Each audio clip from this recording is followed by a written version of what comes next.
Ce matin, je voudrais juste partager ce passage-là de Luc 18 à partir du verset 1 et après, on va passer au temps de la louange et de l'adoration. Luc 18, le verset 1 nous dit: Jésus leur adressa une parabole pour montrer qu'il faut toujours prier et ne point se relâcher. Il dit: il y avait dans une ville un juge qui ne craignait point Dieu et qui n'avait d'égard pour personne. Et il y avait aussi dans cette ville une femme, une veuve, qui venait lui dire: fais-moi justice de ma partie adverse. Pendant longtemps, il refusa. Mais il a eu une attitude. Mais ensuite, il dit en lui-même: quoique je ne craigne point Dieu et que je n'ai d'égard pour personne, néanmoins parce que cette veuve m'importune, je lui ferai justice afin qu'elle ne vienne pas sans cesse me rompre la tête. Le Seigneur ajouta: entendez ce que dit le juge inique. Et Dieu ne fera-t-il pas justice à ses élus qui crient à lui jour et nuit, et ne tarderait-il pas à leur égard? Je vous le dis, il leur fera promptement justice. Mais quand le Fils de l'homme viendra, trouvera-t-il la foi sur terre? Alléluia.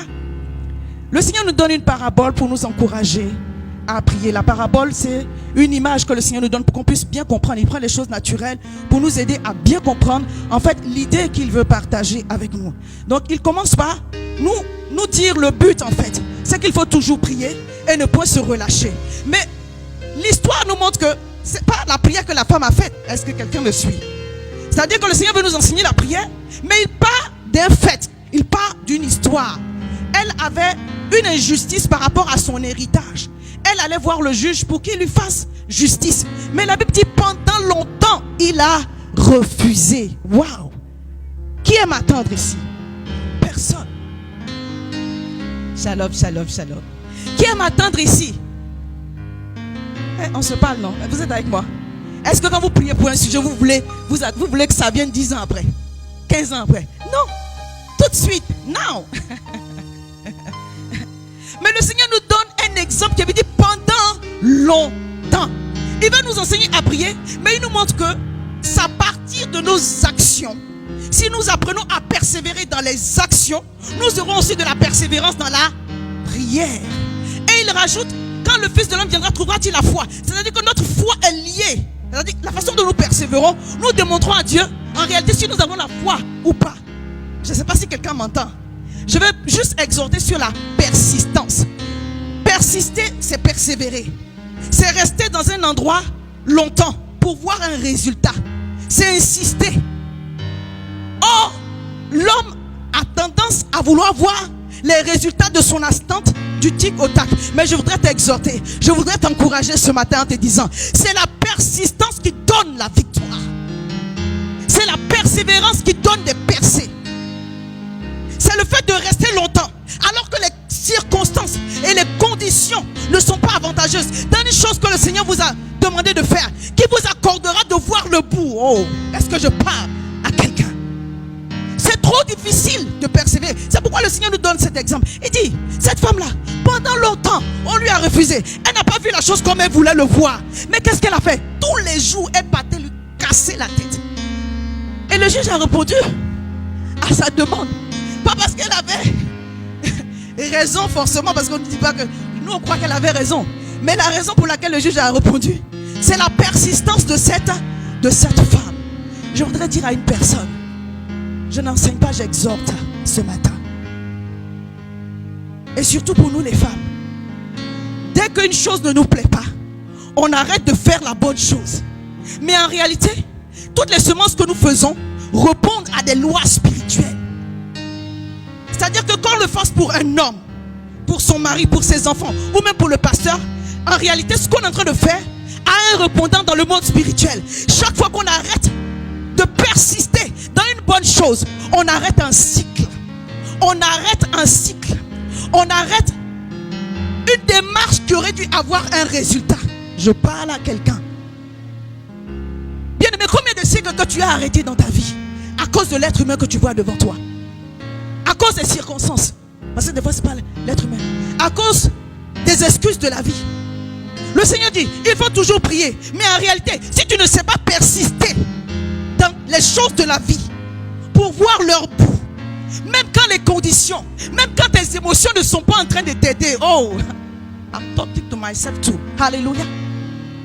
Tu ne pourras pas voir la victoire. enseigné que la persistance dans la bonne direction a un écho dans le monde spirituel. Et aujourd'hui, je voudrais juste que tu te répandes. Parce que c'est pas contre quelqu'un. En fait, tu as arrêté le cycle de la moisson qui était en train de venir. Des fois par mécontentement ou par découragement. Quelqu'un avec moi? Des fois par mécontentement, tu dis bon, moi j'arrête ça. Et puis on va voir où ça va arriver. Mais en réalité, si le Seigneur nous donne la grâce de poser une action, en fait le retour nous revient à nous, pas à la personne que nous sommes en train de regarder en face. Le retour c'est pas pour le pasteur ou ton mari ou ta femme. Le retour c'est pour toi d'abord. Et puis après ton mari, ta femme, tes enfants, le pasteur en seront bénéficiaires. Je vais clôturer en disant, c'est ta persistance qui va te donner des percées et des victoires.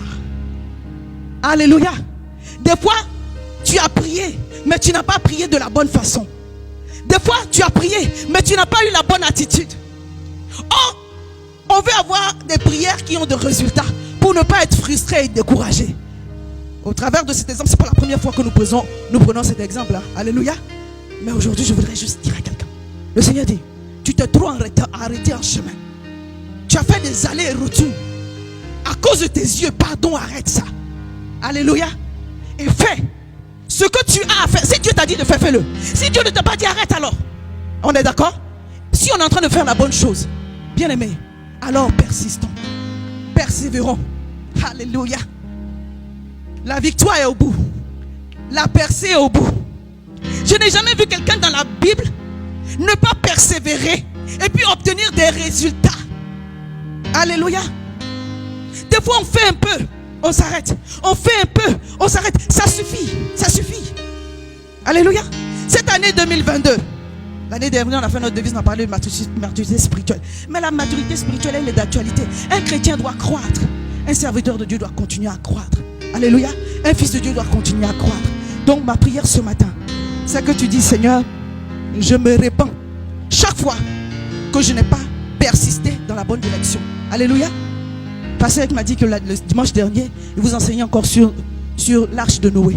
Est-ce que si Noé n'avait pas persisté, malgré les moqueries, il allait obtenir le résultat? Hein?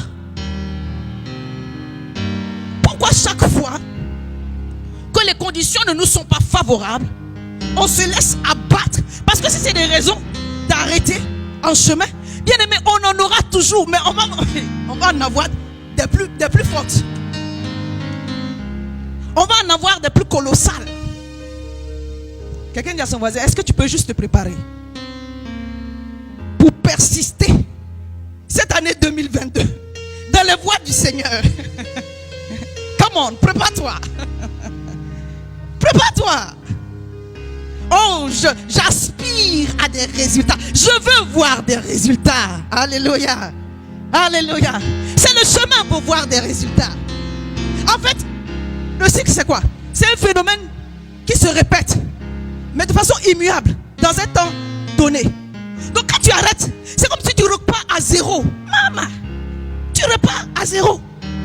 Alléluia. Seigneur, aide-nous. Parce que n'oublie pas de mettre la vidéo sur la page, que les gens comprennent. Il faut persévérer dans la bonne direction. Est-ce que ton pasteur peut persévérer pour toi? Est-ce que ta soeur peut persévérer pour toi? Il y a des choses devant lesquelles tu vas face à face avec tes propres émotions. Nos combats intérieurs sont plus durs que ce que le diable nous envoie. Des fois on regarde à l'extérieur. Oh, un tel a été utilisé, une telle a été utilisée. Mais la réaction que Dieu attend de toi, tu ne l'as pas non plus. Donc c'est pas, ça va pas. Quelqu'un avec moi? En réalité, cette femme nous donne beaucoup de leçons. Je ne sais pas quel niveau, mais la Bible dit, pendant longtemps, il a refusé. On t'a refusé pendant combien de temps? La Bible dit, même quand on t'aura refusé pendant longtemps, persiste, car tu auras des résultats. Persiste, car ta victoire dépendra de ton niveau de persistance. Maintenant, tu vas te lever et on va ensemble remercier le Seigneur. En tout cas, on va se repentir d'abord. Et puis tu vas dire, Seigneur, aide-moi. Aide-moi, aide-moi, aide-moi, aide-moi, Seigneur. Aide-moi, Seigneur, à être une femme persévérante. Aide-moi à être un homme qui persiste. Aide-moi à ne pas me laisser ébranler par ce que j'entends, ce que mes yeux voient. Aide-moi à saisir ce que toi, tu m'as dit. Et que je ne m'arrête pas. Chaque fois je fais, je m'arrête, je m'arrête. Aide-moi, aide-moi. Quelqu'un avec moi. Tu dis Seigneur, pardonne-moi. Oh Seigneur, pardonne-nous, chacun d'entre nous. Chaque action dans laquelle tu nous as conduites, pour laquelle nous nous sommes arrêtés en chemin, soit par mécontentement ou par découragement ou par fatigue. Aide-nous Seigneur. Nous avons besoin de toi. Nous avons besoin de toi. Nous sommes des hommes, papa, aide-nous. Nous avons besoin de toi.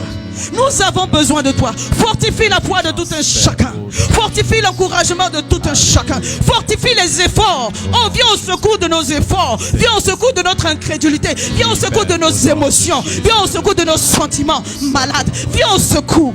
Viens au secours. Et répands par ton Saint-Esprit, oh, la grâce, la force, la sagesse et l'amour nécessaires pour toi, parce que nous savons que si nous t'aimons, nous aimerons aussi notre prochain. Aide-nous papa, aide-nous papa, aide-nous papa à manifester cette maturité spirituelle dont nous avons besoin. À toi c'est tout l'honneur, la puissance et la gloire dans le glorieux, précieux, merveilleux nom de Jésus-Christ de Nazareth. Amen.